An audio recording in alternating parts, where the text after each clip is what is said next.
Welcome back. সম্মান এবং শ্রদ্ধার সঙ্গে স্বাগত জানাচ্ছি আমাদের এই ইউটিউব চ্যানেলটিতে। প্রিয় লিসেনার্স, আশা করছি আপনারা সবাই ভালো আছেন। আজকে আপনাদের মাঝে একটি লাশবাহী গাড়ি কেন্দ্রিক একটি ভয়ঙ্কর ঘটনা আমরা নিয়ে আসতে পেরেছি এবং এই ঘটনাটি আমাদেরকে শেয়ার করেছেন কিশোরগঞ্জ জেলা থেকে একজন ভাই। ওনার নাম আব্দুস সামাদ। আব্দুস সামাদ ভাই অত্যন্ত চমৎকার এবং ভয়ঙ্কর একটি ঘটনা আমাদেরকে দিতে পেরেছেন এবং এই ঘটনাটি উনি ইমেল আকারে লিখে আমাদেরকে দিয়েছেন। চলুন কথা না বাড়িয়ে আমরা এখন আমাদের ঘটনায় চলে যাই। লিসেনার্স, ঘটনায় যাওয়ার আগে আরও একটি কথা আপনাদের মাঝে যেটি বলতে চাইবো সেটা হচ্ছে, আমাদের এই চ্যানেলের সঙ্গে যারা যারা এখনও সংযুক্ত হননি, যারা এখনও সাবস্ক্রাইব করেনি, তারা অবশ্যই সাবস্ক্রাইব করে পাশে থাকা বেল আইকনটি অন করে রাখুন। লিসেনার্স, চলুন এখন আমরা ঘটনায় চলে যাই। শুরুতে আমার সালাম নেবেন, আমি কিশোরগঞ্জ জেলা থেকে আব্দুস সামাদ বলছিলাম। আজকে আপনাদের মাঝে একটি ইমেল এপিসোড লিখলাম, জানি না কেমন হয়েছে, ভালো লাগলে পরে শোনাবেন। ঘটনাটি আমার সঙ্গে ঘটেছিল আজ থেকে 9 বছর আগে। এই ঘটনাটির শিকার হয়েছিলাম আমি এবং এই ঘটনাটির পরপ্রেক্ষিতে যে প্রভাবগুলো পড়েছে এটা আমার উপরে পড়েছিল। এই ভয়াবহ ঘটনার কথা আমার এখনও মনে হলে এখনও আমার চোখ বেয়ে অশ্রু পড়ে। আর এই ঘটনাটি আপনাদের মাঝে আজকে আমি শেয়ার করতে যাচ্ছি। ঘটনাটি তখন আমার সঙ্গে ঘটেছিল, আমি তখন গাড়ি নিয়ে বের হচ্ছিলাম বাড়ি থেকে। আমার বাড়ি কিশোরগঞ্জ জেলার এই শহরে অবস্থিত। তো আমি শহর থেকে গাড়িটা বের করে নিয়ে আমি হাসপাতালের দিকে রওনা দিই। হঠাৎই আমার এক বন্ধু কল দিয়ে বলল যে, বন্ধু একটু আসতে পারবি মদনের দিকে? আমি বললাম যে ঠিক আছে, আমি আসছি। তো কোনো দরকার নাকি? বলে যে না, কোনো দরকার নেই, তবে এখানে একটা সমস্যা হয়েছে, আসবি? বললাম যে ঠিক আছে, আসছি আমি। তো তার কথা শুনে পরক্ষণেই আমি ওখান থেকে গাড়ি নিয়ে আমি মদনের দিকে টান শুরু করি। তো কিশোরগঞ্জ থেকে মদন যেতে প্রায় অনেকটা সময় লাগে, 1.5-2 ঘন্টার মতো। তো আমি যেতে যেতে এক পর্যায়ে নান্দাইলের আগ মুহূর্ত জায়গাটা, যেখানে ময়মনসিংহ জেলার একটা থানা পড়েছে, ওই থানার আগ মুহূর্তে আমি একটা লাশ দেখতে পারি যে সাইডে পড়ে আছে এবং ওই লাশের চারপাশ ঘুরে 3-4 জন মানুষ ওখানে দাঁড়িয়ে আছে। সম্ভবত তারা হিন্দু ফ্যামিলির ছিল এবং তারা ওখানে দাঁড়িয়ে দাঁড়িয়ে 2-3 জন কান্না করছিল আর 2 জন পুরুষ গাড়ি বা কোনো অ্যাম্বুলেন্স ডাকার জন্য তারা রাস্তায় বাধ খুঁজছে। তো আমি দেখতে পাচ্ছি যে অটোওয়ালাকে তারা সিগন্যাল দিচ্ছে, অটোওয়ালা দাঁড়াচ্ছে কিন্তু যাচ্ছে না। তাদেরকে দেখে আমি আস্তে আস্তে করে গাড়িটা চালাচ্ছিলাম এবং গাড়ির সাইডের গ্লাসটা আমি খুলে দিয়ে আমি তাদেরকে এক পলক জিজ্ঞেস করলাম যে, আপনারা কোথায় যাবেন, কোনো সমস্যা হয়েছে কি? তখনই একজন লোক ওখান থেকে উঠে বলে যে, আপনি এসেছেন, এটা তো অ্যাম্বুলেন্স, চলো আমরা ওটা দিয়ে চলে যাই। তখন আমি বললাম যে, আপনারা যাবেন তো ঠিক আছে, তো কোথায় যাবেন আপনারা?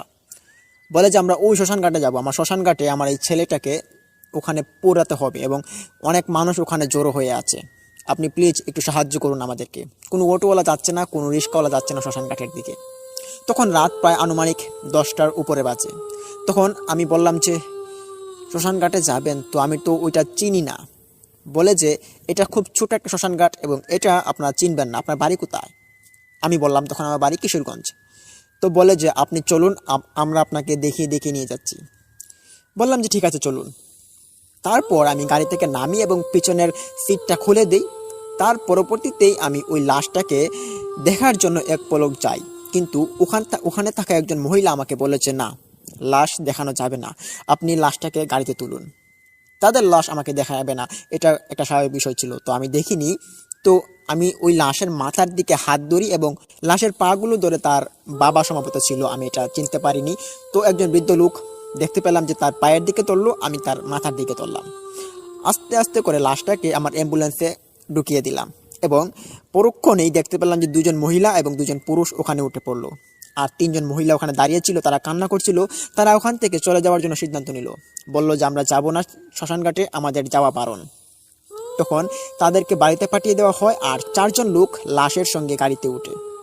তারপর গাড়ির সিট লাগিয়েই আমি আমার ড্রাইভিং সিটে গিয়ে বসি। ড্রাইভিং সিটে গিয়ে বসার পর আমি গাড়ি স্টার্ট দিচ্ছি, তবে স্টার্ট নিচ্ছে না। আশপাশ দিয়ে কোনো গাড়িগুলো দেখতে পারছি না যে এখন চলাফেরা করছে। তো আমি গাড়ি স্টার্ট দিচ্ছি, নিচ্ছে না। এতক্ষণ সময় 5-6 মিনিট চলে যাওয়ার পর আমি গাড়ি থেকে নেমে একটু খোঁজাখুঁজির চেষ্টা করি যে কোনো সমস্যা হলো নাকি গাড়িতে। গাড়ির সামনের ইঞ্জিনটা আমি চেক করলাম, কিন্তু কোনো সমস্যা দেখা দিল না এখানে। তো একটু পরেই ভিতর থেকে একজন মহিলা ডেকে বলছে যে, এত দেরি করছেন কেন, সমস্যা কি হয়েছে? বললাম যে গাড়িটা স্টার্ট নিচ্ছে না, একটু সময় লাগবে। তখন আমি গাড়িতে ইঞ্জিনটা আরেকটু চেক করি, কোনো সমস্যা নেই। আবার গাড়িতে উঠি, তখন গাড়িটা আবার স্টার্ট নিল। তো গাড়ি আমি স্টার্ট দিয়ে বলছিলাম যে কোন দিকে যাব। বলে যে এই রাস্তা ধরে সোজা চলে যাও, আর এই শেষ কিনারায় শ্মশানঘাট রয়েছে। তখন বললাম যে ঠিক আছে। এই বলে গাড়ি আমি চালানো শুরু করি। হঠাৎই আমার গাড়ির ভিতর থেকে একটা শব্দ ভেসে আসে। এটি একটি ভয়ঙ্কর শব্দ ছিল, যেটা কোনো কুকুর বা কোনো বিড়াল যদি কোনো কিছু চিবিয়ে চিবিয়ে খায়, একটা বাজে শব্দ বা বাজে একটা রকমের আওয়াজ তৈরি হয়। এই আওয়াজটা আমি শুনতে পাই। তখন আমার পাশে কোনো সিটে কোনো লোক ছিল না, সবাই ছিল ভিতরে। আমি এটা শুনতে পেরে গাড়িটা পরক্ষণে একটু ব্রেক করার চেষ্টা করি, এবং তখনই আবার শুনতে পাই যে এই আওয়াজটা আবার চলে গিয়েছে। আওয়াজটা আমি প্রায় আধা মিনিট কি 40 সেকেন্ডের মতো এটা শুনতে পাই। তবে এটা আমার মনের ভুল ভেবে আবারও গাড়ি চালানো শুরু করি। তো গাড়ি চালাতে চালাতে আমার মনে হচ্ছে যে গাড়িটা যেমন কীরকম নাড়াচাড়া করছে এবং শব্দ করছে, এবং এর ভিতরে ভূমিকম্পের মতো কেমন নাড়াচাড়া শব্দ করছে, এরকম আমার কাছে অনুভূতি হচ্ছে। যদিও গাড়ি চলমান, তবে গাড়ির ভিতরে যদি কোনো রকম শব্দ বা কোনো রকমের কাঁপনির শব্দ হয়, তাহলে কিন্তু এটা আমরা ড্রাইভিং সিটে বসে বুঝতে পারি। এরকমটা আমিও কিছুটা বুঝতে পেরেছিলাম। গুরুত্ব না দিয়ে গাড়ি চালানো শুরু করি। তো গাড়ি চালিয়ে চালিয়ে হঠাৎ দেখতে পাই যে ওখানে আগুনের মশাল জ্বলছে, এবং এই আগুনটা দূর থেকে খুব ছোট্ট একটি আগুন দেখা যাচ্ছে, এবং এই আগুন দেখার পরে আমি বুঝতে পারলাম যে এটাই মনে হয় শ্মশান ঘাট। তখন গাড়ি আমি ওইখানে নিয়ে যাওয়ার জন্য চেষ্টা করি, এবং পাশে একটা পুকুর ছিল, ওই পুকুরের পাশ ধরে আমি একটা মাটির রাস্তা দিয়ে আমার গাড়ি নামিয়ে দিই। গাড়িটা যখনই আমি মাটির রাস্তায় নামালাম, তখনই গাড়ি একটা ঝাঁকি গেল হঠাৎ। তো ওই রাস্তাতে কিন্তু ঝাঁকি খাওয়ার মতো গাড়ি কোনো রকমের অবস্থান ছিল না যে এটার মধ্যে বেজে তারপর ঝাঁকি খাবে। তো হঠাৎ পরক্ষণে ঝাঁকি খাওয়ার পর আমি একটু হতভম্ব হই।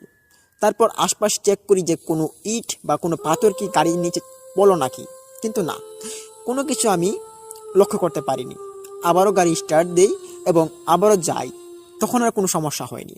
দেখতে পাই যে সামনে শ্মশান ঘাট অবস্থিত। শ্মশান ঘাটে যাওয়ার পর আমি দেখতে পাই ওখানে দুজন মহিলা দাঁড়িয়ে দাঁড়িয়ে কান্না করছে, এবং ভিতরে থাকা লোকজন আরও কান্নায় যেমন বিমোহিত হয়ে পড়ছে। তখন গাড়ির সিটটা আমি খুলে গাড়ির পিছনে যাই। গাড়ির পিছনে গিয়ে লকটা খুলে দেই। তখনই দেখতে পাই যে ওখানে একজন মহিলা এবং একজন পুরুষ রয়েছে। আর আমার গাড়িতে যখন উঠেছিল তখন ছিল দুজন মহিলা দুজন পুরুষ। দুজনকে না দেখতে পেরে আমি জিজ্ঞেস করলাম যে এ কি, আপনাদের সঙ্গে তো আরো দুজন ছিল, তারা কোথায়? ভিতর থেকে মহিলাটি উত্তরে বলল যে আমরা দুজনই আসছিলাম, আপনি মনে হয় ভুল দেখেছেন। বললেন যে না, আমি তো ভুল দেখিনি, আপনারা 4 জন উঠেছিলেন, দুজন মহিলা দুজন পুরুষ, আর দুজন কোথায়? তখন ওই মহিলাটি বলে উঠে যে আপনি তো বুঝবেন না, তো আপনি আমাদেরকে নামান এবং আমাদের লাশটা ওখানে নিয়ে যাওয়ার জন্য রেডি করে দিন।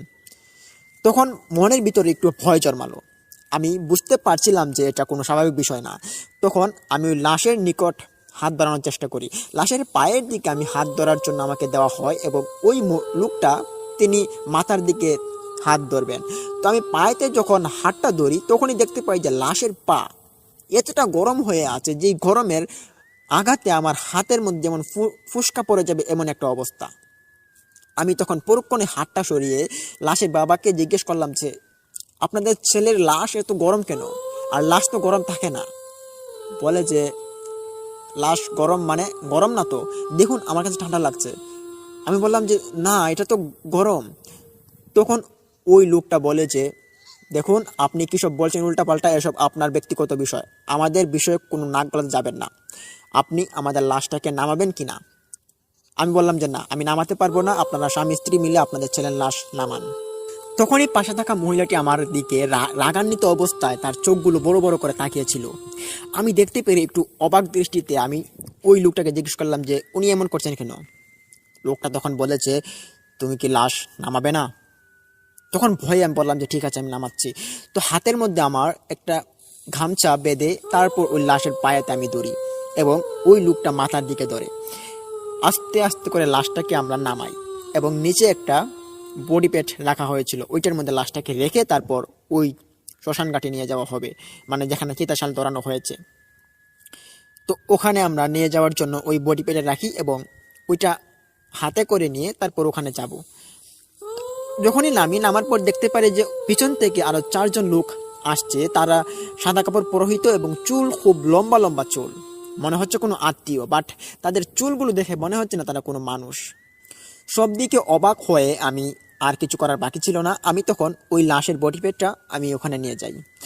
নিয়ে যাওয়ার পর আমি ওই লাকড়িগুলো সাজাচ্ছিল, দেখছিলাম 2 জন মহিলা, এবং আমাকে বলছিল যে লাকড়িগুলো সাজানোর জন্য। আমি বললাম যে আমি এসব পারি না, তবে আমি এসব করতে পারবো না, আপনারা করুন। কেউ কোনো কথা না বলে আমার দিকে রাগান্বিত অবস্থায় চোখগুলো বড় বড় করে তাকিয়েছিল। আমি ওখান থেকে ভয় পেয়ে আমি গাড়িতে চলে আসি এবং অ্যাম্বুলেন্সে বসে বসে আমি সিদ্ধান্ত নিলাম যে আমি চিতাশালটা দেখব। অনেক দিন ধরে আগুন দিয়ে যে মানুষ পোড়ায় হিন্দুরা, এটা আমি দেখিনি, তবে আজকে একটু দেখার জন্য আমার আগ্রহ জন্মালো। আমি গাড়ির ভিতরে বসে গাড়িটা লক করে আয়নাটা খুলে আমি দেখছিলাম ওদের কর্মকাহিনী। তখনই আমি দেখতে পাই যে ওখানে কিছু কিছু মানুষ যাদেরকে আমি দেখিনি তারা এখানে উদয় হচ্ছে এবং কিছু কিছু মানুষ ওখান থেকে নিস্তেজ হয়ে যাচ্ছে এবং কিছু কিছু মানুষ ওখানে আসছে যাচ্ছে। তবে এরা কোথা থেকে আসছে, কোথা থেকে যাচ্ছে, কি যানবাহন দিয়ে আসছে, কি দিয়ে যাচ্ছে, এটা কোনো রকম আমি দেখছি না। হঠাৎই দেখতে পাই যে মানুষ উদয় হচ্ছে, হঠাৎই দেখতে পাই যে মানুষ গায়েব হচ্ছে।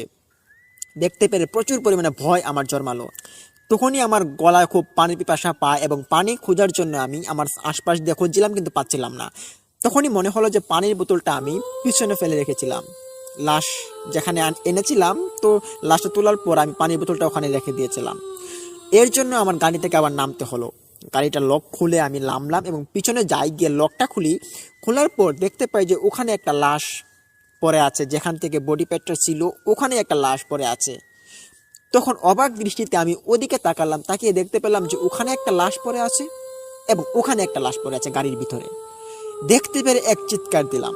চিৎকার শুনে ওখান থেকে দুজন মহিলা আমার দিকে তেড়ে আসলো, এসে বলে যে কি হয়েছে, চিৎকার দিলেন কেন?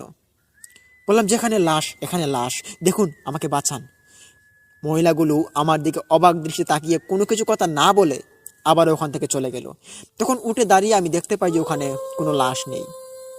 তখন হঠাৎ মনের ভুল ভেবে আমি ওখান থেকে পানির বোতলটা এক জলক খাবলা দিয়ে নিয়ে নিই এবং মাটিতে বসে 2 ডুব পানি খাই। পানি খেয়ে ওদিকে তাকিয়ে দেখছিলাম তাদের কর্মকাণ্ড। তখন দেখতে পাই যে চিতাশালে আগুন ধরিয়ে দেওয়া হয়েছে এবং আগুনগুলো ধাউ ধাউ করে জ্বলছে। আশপাশ দিয়ে 4-5 জন মহিলা কান্না করছে, খুব বাজে রকমের কান্না তাদের। মনে হচ্ছে কোনো পিশাচ এর কান্না এবং কোনো জিনের কান্না হতে পারে। এটা খুব ভয়ঙ্কর একটি কান্না। এই কান্না শোনার পর আমি ভয়ে দচমচিয়ে উঠে ওখান থেকে গাড়ির ভিতরে প্রবেশ করি এবং গাড়ি লক করি। তখনই গাড়ির চাবিটা আমি খুঁজে পাচ্ছি না গাড়িতে। তখন গাড়ির চাবি না পাওয়াতে আমি ওখানেই বসে থাকি এবং ওদের কর্মকাণ্ড আমি দেখছিলাম। রাত শুধু গভীর হচ্ছিল আর অন্ধকার বেড়ে যাচ্ছিল। আমি চীনা পরিচিত কোনো মানুষ ওখানে দেখতে পাচ্ছি না, সবাই সাদা কাপড় পরিহিত এবং ওই লাশটা আমি দেখতে পাচ্ছি। আর ওই লাশটা তখন চিতাশালে দেওয়া হয়েছে আর আগুনটা ধরিয়ে দেওয়া হয়েছে। তখন দেখতে পাই যে ধাউ ধাউ করে আগুন জ্বলছে এবং ওই চিতাশালের মধ্যে লাশটা পড়ে যাচ্ছে। তখন আমি খুব অবাক দৃষ্টিতে দেখছি যে এরকম অবস্থা। তখনই আমি দেখতে পাই যে আমার গাড়িটা এক ঝলক ঝাঁকি দিয়ে উঠলো আবারও আগের মতো। তখন কিছু না ভেবে আমি ওখানে ভয়ে আমার চোখ বেয়ে অশ্রু পড়া শুরু করে দিল। তখন অনেকটা ভয় পেয়েছিলাম, যতটা ভয় পেলে আমি কান্না করতাম। তো এতটা ভয়ের ভিতরে আমি কান্না করছি এখানে বসে বসে, গাড়ির চাবিও পাচ্ছি না যে গাড়িটা আমি টানেল করে ওখান থেকে চলে যাব। গাড়ির চাবি না পাওয়াতে অসহায়ের মতো আমি গাড়ির ভিতরে বসে আছি। আর এদিকে গাড়ির ভিতরে আমার সঙ্গে ঘটছে ভয়ঙ্কর ঘটনা। দেখতে পাচ্ছি মাঝে মধ্যে গাড়ি ঝাঁকি মারছে, মাঝে মধ্যে দেখতে পাচ্ছি যে আমার হেডলাইটটা জ্বলে উঠছে, মাঝে মধ্যে আমি দেখতে পাচ্ছি যে আমার স্টিয়ারিংটা ঘুরে উঠছে। দেখতে পেরে বেশ অবাক হয়ে আমি কান্না শুরু করি ওখানে। তবে কান্না করে কোনো লাভ নেই, আমার ওখানে কোনো পরিচিত কোনো মানুষ নেই। তো আমার গাড়ির যে লকারটা ছিল ওইটাও আমি লাগাতে পারছিলাম না, যেহেতু আমার চাবি নেই হাতে। তখন দেখতে পাই যে আস্তে আস্তে করে ওখান থেকে আগুনটা নিভে যাচ্ছে এবং ওখানের মানুষগুলো আস্তে আস্তে করে উদয় হয়ে যাচ্ছে। তারা কোথায় যাচ্ছে কোথায় না যাচ্ছে এটা আমি বুঝতে পারছি না। তো আমার আর বোঝার বাকি রইল না যে এগুলো কোনো জিন বা কোনো পিশাচ বা কোনো প্রেত হবে। এটা ভেবে আমি এখানে গাড়ি থেকে নেমে পড়ি এবং চাবিটা খোঁজার জন্য চেষ্টা করি। চাবি খুঁজছি, কোথাও পাচ্ছি না চাবি। আর এদিকে তাকিয়ে দেখছি যে একটা মানুষও নেই ওখানে। তারা কি দিয়ে গেল কি দিয়ে না গেল এটা আমি ভেবে পাইনি। তখন আমি ওই চিতাশালের নিকট ভাবলাম যে হয়তো চাবিটা ওখানে পড়তে পারে। তখন ওখানে যাই, গিয়ে চিতাশালটা আমি আশপাশ ঘুরে দেখি। হাতে একটা বাটন ফোন ছিল, বাটন ফোনটার আলো জ্বালিয়ে খুঁজে চেষ্টা করি, যদিও আলোটা খুব অল্প ছিল। খুঁজতে খুঁজতে পাই না। আবার ওখানে অনেক আগের চিতাশাল পুরানো হয়েছিল, এগুলোর মধ্যে অনেক কয়লা, তারপর ধোঁয়া ছাই এগুলো পড়েছিল, কিছু পাতা পড়েছিল। তো যার কারণে আমি খুঁজে পাচ্ছিলাম না। কিন্তু আমি হার মানার মতো আমি এখানে ভেঙে পড়িনি। আমি ওই চাবিটাকে খোঁজার জন্য নানান রকমের চেষ্টা করছিলাম। তখন খুঁজতে খুঁজতে হঠাৎ আমার চোখ যায় ওই চিতাশালের ভিতরের দিকে। দেখতে পাই যে কিছু একটা ঝলমল করছে চাঁদের একটু আলোতে। দেখতে পেরে বেশ অবাক হলাম এবং ভাবলাম যে এটাই হতে পারে আমার চাবি। আমার চাবিতে একটা ঝুমকার ভিতরে 3টা চাবি ছিল, এর মধ্যে একটা বড় চাবি, এটা আমার ঘরের, আর একটা ছিল অ্যাম্বুলেন্সের চাবি এবং আরেকটা ছিল একটা অ্যাম্বুলেন্সের লকারের চাবি। তখন আমি বুঝতে পারি যে এটা হতে পারে আমার চাবি। তখন এটা দেখার জন্য আমি আমার ছোট্ট বাটন ফোনটা ওখানে নিয়ে গিয়ে লাইটটা খুব আস্তে করে ওখানে ধরি। দেখতে পারি যে খুব বাজে একটা গন্ধ বের হচ্ছে চিতাশাল থেকে এবং ওখানে ধোঁয়া উঠছে, আর ওই ধোঁয়ার ভিতরে কিছু একটা লোহার মতো ওখানে দেখা যাচ্ছে, চকমক করছে একটু চাঁদের আলোতে। আর আমার লাইটের ফোকাসটা পড়ার পর আরো একটু চকমকিয়ে উঠলো। দেখতে পেরে বুঝতে পারলাম যে এটাই হতে পারে আমার চাবি। আর এটা এখানে পড়ে যাওয়াতে আমার খুব ভয় লাগলো এবং আমি ওখান থেকে একটা লাঠি বিশেষ হাতে নেই এবং ওটা দিয়ে আমি আনার চেষ্টা করি। তখন আস্তে আস্তে করে ওখান থেকে আনার জন্য আমি লাঠি দিয়ে টান শুরু করি। তো এক পর্যায়ে ওই চাবিটা আমার হাতের নিকট আসে। চাবিতে যখনই হাত দেই দেখতে পারি যে চাবিটা এতটা গরম হয়ে আছে, আমার হাতে ফুসকা পড়ে গিয়েছে এবং হাতের গরমের তাপে আমি ওখান থেকে উঠে দাঁড়িয়ে পড়ি এবং দেখতে পারি যে হাতের মধ্যে ফুসকা পড়ে গেছে। তারপরও আবার চাবিটাকে হাতে নেওয়ার জন্য একটা কাপড় বিশেষ ব্যবহার করি, ওই কাপড় দিয়ে আমি চাবিটা হাতে নিই এবং দেখতে পাই যে চাবিটা লাল হয়ে আছে, চাবির যে বডিটা ছিল, আর চাবিগুলো সাদা হয়ে আছে। আর ওটাকে আমি হাতে নিয়ে অ্যাম্বুলেন্সের কাছে আসি, পানির বোতলটা বের করে একটু ধুয়ে নেই। পরক্ষণে দেখতে পাই চাবির ভিতর থেকে অনেকটা ধোঁয়া উঠলো। তখন চাবিটা হাতে নিয়ে অ্যাম্বুলেন্সের ভিতর ঢুকে পড়ি। তখনই মনে হলো যে ভিতর বাইরের যে লকারটা ছিল, বাইরের সিটের যেখানে লাশ বের করেছিলাম ওটা তো লাগানো হয়নি। পরক্ষণে আবারও অ্যাম্বুলেন্স থেকে নামতে হয়। নেমে গিয়ে আমি যখন এটা তুলে আবার লক করতে যাব তখন দেখতে পারি যে ওখানে আবারও ওই লাশটা দেখা যাচ্ছে। তবে এখন আর আশপাশে কোনো রকমের মানুষ নেই। এটা আমি লাশ দেখার পর আমি বুঝতে পারি আমার সঙ্গে এখন যা ঘটছে খুব খারাপ ঘটছে এবং যা ঘটবে খুব খারাপ হতে চলেছে। তখন হুট করে আমি ওই অ্যাম্বুলেন্সের পিছনের সিটটা আমি লাগিয়ে দিই এবং পরক্ষণেই ওখান থেকে দৌড় দিয়ে গিয়ে ড্রাইভিং সিটে বসি এবং ড্রাইভিং সিটে বসে যখনই সব কিছু লক করে ফেললাম তখনই গাড়িটা একটা ঝাঁকি দিল। আবারও ঝাঁকি পেয়ে কোনো রকমের ভয় না পেয়ে আমি গাড়ি চালানো শুরু করি। গাড়িটা এখানে টার্মিনাল করে আমি সোজা আমার কিশোরগঞ্জ বাড়ির দিকে আমি রওনা দিচ্ছি। তখনই আমি ওখান থেকে যাওয়ার পর গাড়ির ভিতরে অনেক রকমের কর্মকাণ্ড ঘটেছে যেগুলো আমি দেখতে পেরেছি এবং যেগুলো আমি অনুভব করতে পেরেছি।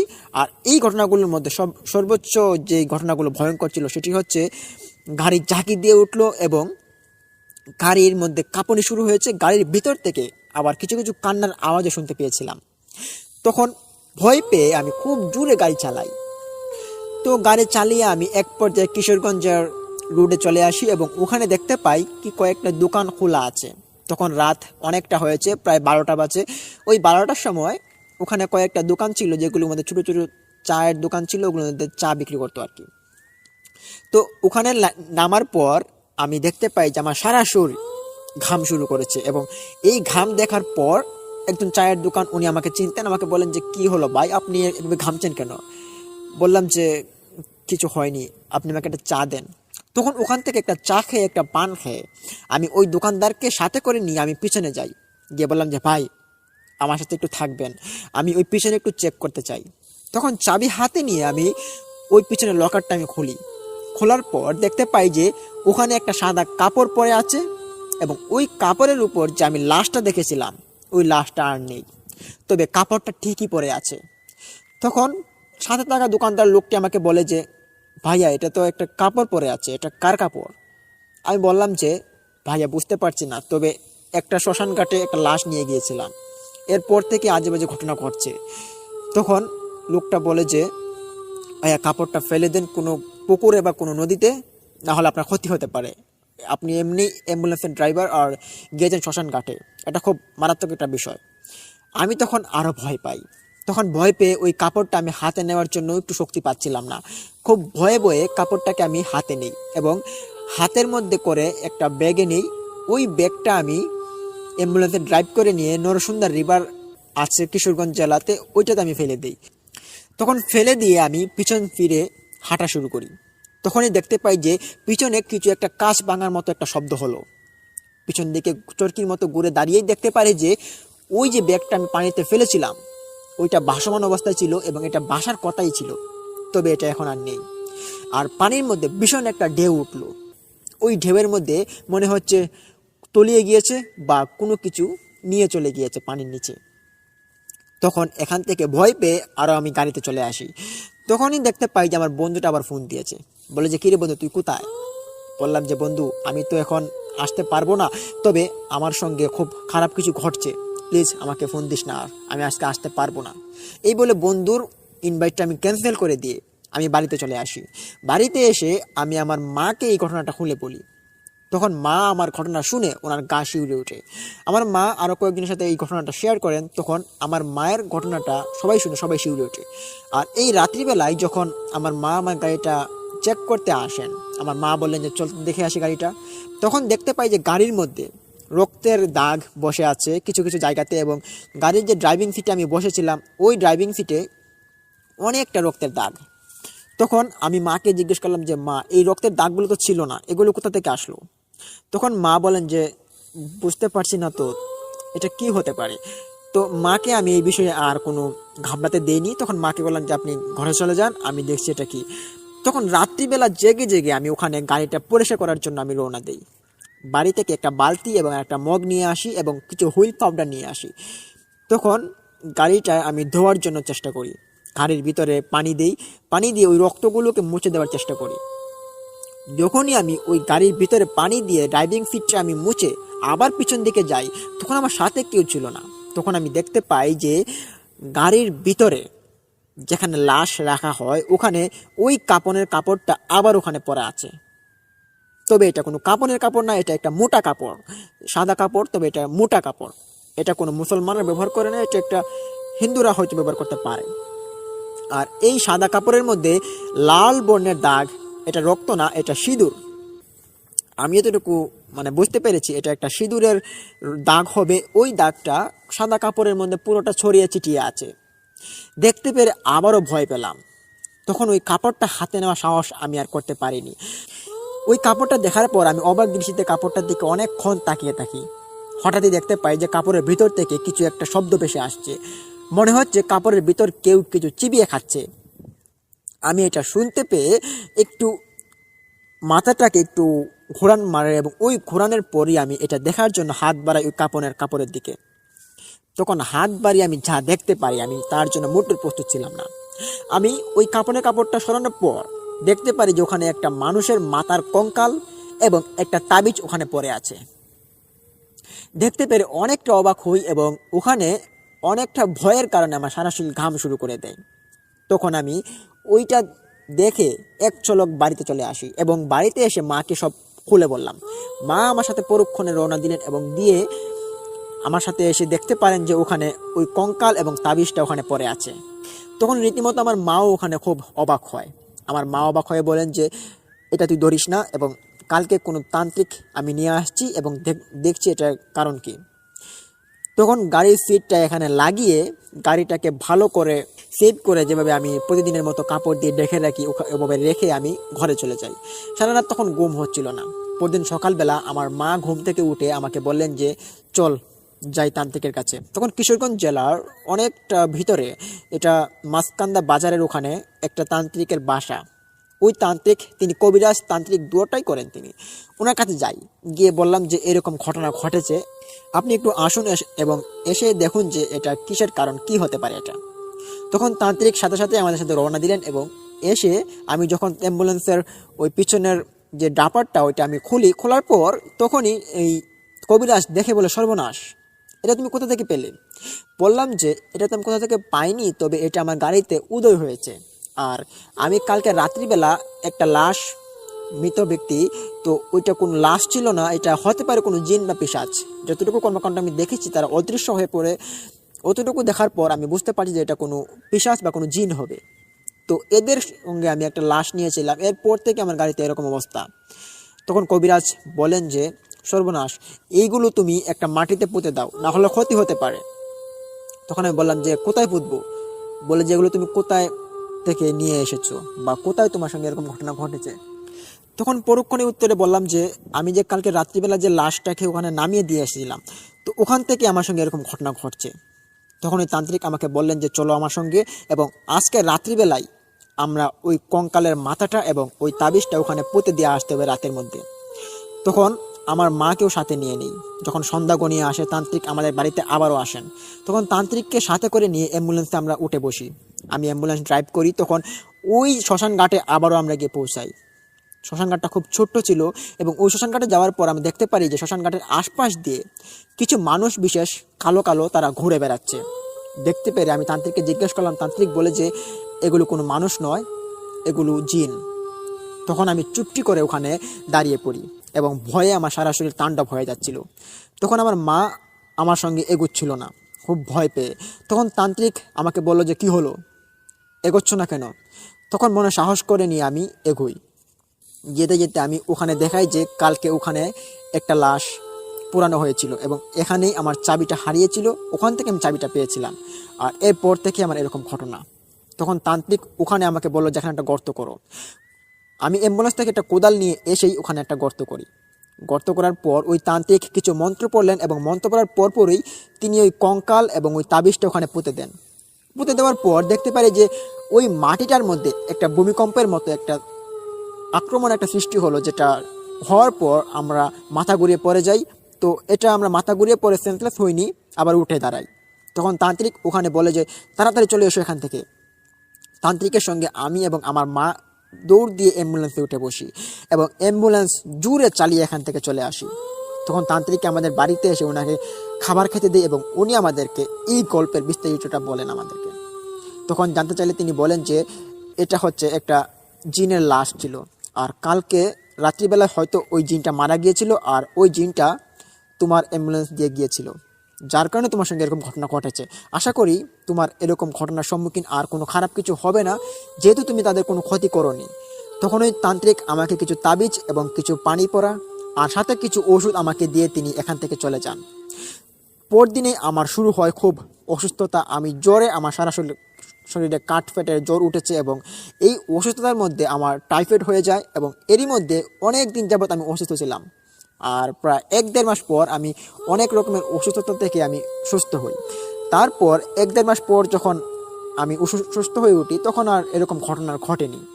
তো এই ঘটনার পরিপ্রেক্ষিতে আমি যা কিছু বুঝলাম যে এরকম ঘটনা, যে জিনদের ঘটনা, আমি আগে এরকম ঘটনা বিশ্বাস করতাম না, তবে আমার সঙ্গে ঘটনাগুলো ঘটার পর আমি বুঝতে পারি যে এসব আছে, আর এই ঘটনাগুলোর প্রভাবগুলো খুব মারাত্মক লেভেলে হয়ে থাকে। লিসেনার্স, এই ছিল ঘটনা। ঘটনাটি কেমন লাগলো? ভালো লাগলে ভিডিওতে লাইক দিন, কমেন্ট করুন, শেয়ার করে বন্ধুদের মাঝে ছড়িয়ে দিন, এবং অবশ্যই আমাদের এই ইউটিউব চ্যানেলটিকে সাবস্ক্রাইব করে পাশে থাকা বেল আইকনটি অন করুন। এবং প্রিয় লিসেনার্স, আরও একটি কথা যেটি বলবো আপনাদের মাঝে, যে এটি হচ্ছে আমরা কালকে নতুন একটি এপিসোড নিয়ে আসতে যাচ্ছি, এবং এই ঘটনাটি আশা করি অনেকটা ভালো হবে। এবং কাল পর্যন্ত আপনারা আমাদের সাথেই থাকুন। লিসেনার্স, দেখা হচ্ছে কালকে নতুন একটি এপিসোড নিয়ে। তো তখন সবাই ভালো থাকুন। আসসালামু আলাইকুম।